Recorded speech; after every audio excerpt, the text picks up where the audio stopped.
What just happened in Buffalo might go down as one of the most unbelievable season openers in NFL history. I mean, we've all seen crazy games, wild comebacks, improbable moments, but this was something different. The Buffalo Bills are starting the year on a 0, but the way they got there was pure football chaos. 40-40 over the Baltimore Ravens. And if that score sounds strange to you, it's because it's never happened before. Literally, it was a score that had never appeared in NFL history until now. But that's just the beginning. Let's paint the picture here. The Ravens came into this game steamrolling on offense, putting up over 235 rushing yards. Historically, teams that hit that mark can score 40 or more points. They're undefeated. 270 victorious. 0 derrotas. Until now, the Bills snapped that streak in the most dramatic way possible, becoming the first team ever to win in regulation after trailing by 15 points in the final 4 minutes. Let that sink in. Down by more than 2 touchdowns with less than 5 minutes left, and they still found a way to win. That's not just improbable, it's historic. And leading the charge?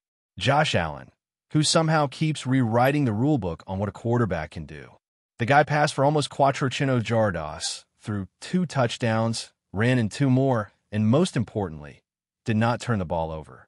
At this point, calling him a franchise quarterback almost feels like an understatement. He's not just the heart of the team, he is the team in these moments. It wasn't like everything was working perfectly. The play calls weren't always ideal. The offensive line had moments of breakdown. But Allen just took over. He made magic out of nothing. He extended plays, found receivers in impossible windows, and ran like his life depended on it. And how about the connection with Keon Coleman? Oito catches, Mays DeCento, Edo's Jardas, and that incredible touchdown grab that felt more like a scene from a movie than a real football play. The ball is tipped in the air, and somehow Coleman stays focused and hauls in like it was drawn up that way. That's chemistry. That's trust. That's a wide receiver stepping into the spotlight and announcing himself as a problem for defenses across the league. You could see Allen going back to him in key moments, like that crucial sideline catch that set up the game-winning field goal. This isn't just a flash. This is something to watch moving forward. Now let's talk about the defense, because while the final result might make you think the Bills dominated, that unit got lit up for most of the night. But there was one guy who didn't get the memo, Ed Oliver. He was on another level. 6 tackles, trace tackles for loss, a sack, and a forced fumble. That sack was especially clutch. It forced Baltimore into a longer field goal attempt they might not have taken otherwise. In a game where it felt like the defense was constantly on the ropes, Oliver kept punching. He was disruptive from the first snap, blowing up run plays, and getting into the backfield with ease. And then there's the kicker, Matt Prater. 40 anos died. Pulled off the couch, basically. Hadn't kicked in a game since tearing his meniscus almost a year ago. Didn't even try out for the Bills before signing. Shows up on Thursday, and by Sunday night, he's nailing 3 field goals, including the game winner, and hitting both extra points. That's a story by itself. The guy was literally thrown into the fire with terrible blocking on the game-winning attempt and still split the uprights. That's veteran poise. That's cold-blooded execution. What makes this game even crazier is that the crowd at Highmark Stadium almost didn't get to see Joe Marino in the building. He wasn't even planning to attend. A delayed flight, a last-minute decision, and boom, he's witnessing one of the most epic games in team history in what might be his final time ever inside that stadium.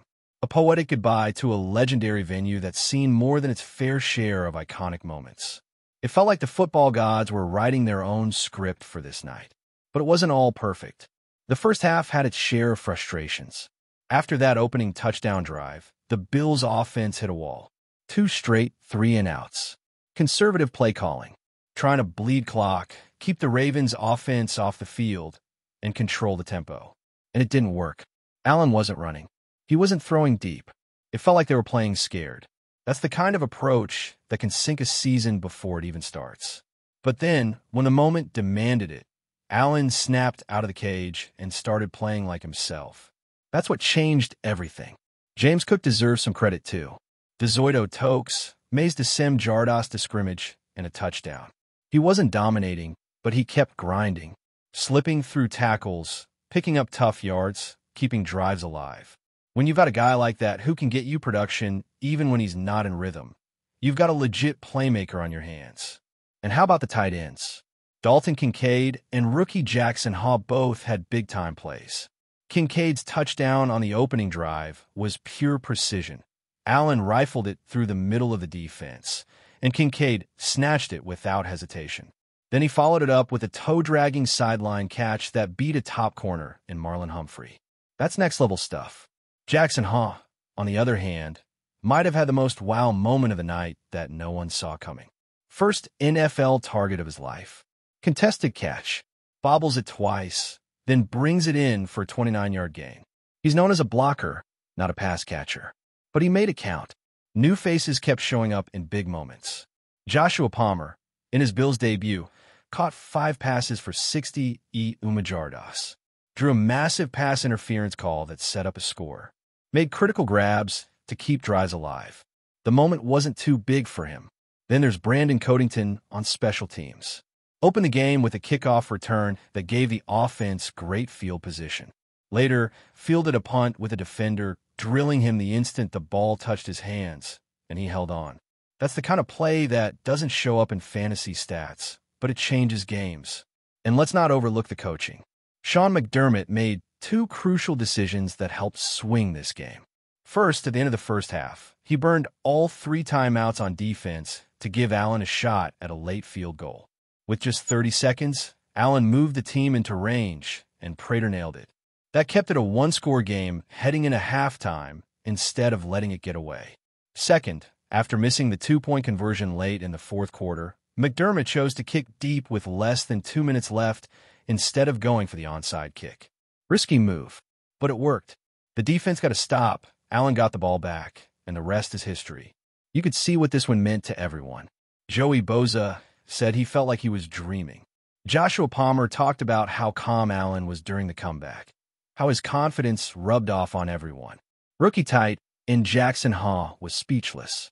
He just stood on the field in shock as the crowd exploded. That's what a moment like this does. It shows the new guys what it really means to be a Buffalo Bill. What it means to have Josh Allen as your quarterback. The bar is high. The standard is excellence. And if you're not ready to match that, you're going to fall behind. As magical as the win felt, you didn't have to look very far to find the cracks in the performance, especially on the defensive side of the ball. Let's be real here. The Buffalo Bills gave up 40 points. That's not just a bad day at the office. That's a red flag that has to be addressed, especially if this team wants to be taken seriously as a contender. The Ravens racked up over 400 yards of total offense on just 50 plays. They averaged nearly 9 yards per snap.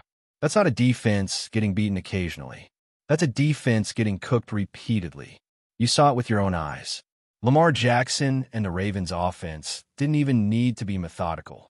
They were explosive. 3 different touchdowns of over 25 yards. That's not just players making big plays. That's breakdowns in coverage, in angles, in communication. And when you give up that many explosive plays, it's not a fluke. It's a sign something isn't working. Now, you could argue, and many have already, that this was a bad matchup for Buffalo. And that's fair.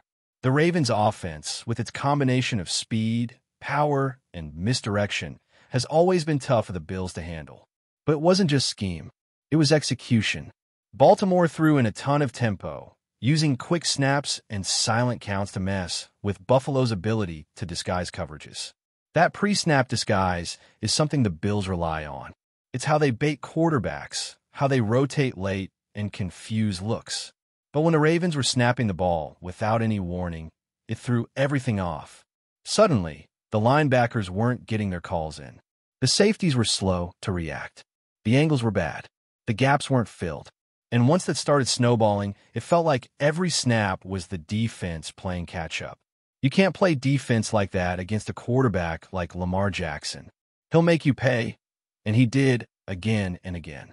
Some of the communication issues weren't all that surprising when you consider how many new pieces are in this defense and how little time they've had to gel. Missing Michael Hoy and Maxwell Harrison, 2 of the biggest defensive additions this offseason, certainly didn't help. Add to that the fact that several key players missed significant time in camp. Cole Bishop, Taylor Rapp, Christian Benford, even Terrell Bernard, and you got a unit that simply wasn't ready to face a high-level offense in Week 1. The injuries were one thing, but the cohesion just wasn't there yet. That's why when the schedule first dropped, a lot of Bills fans didn't love seeing Baltimore in the opener. You don't want to play one of the most complex and physical offenses in the league when your defense is still figuring itself out. It's like throwing a boxer into the ring before they've had time to train. You're asking for trouble. Still, even knowing all of that, it was hard not to be disappointed by the defensive performance.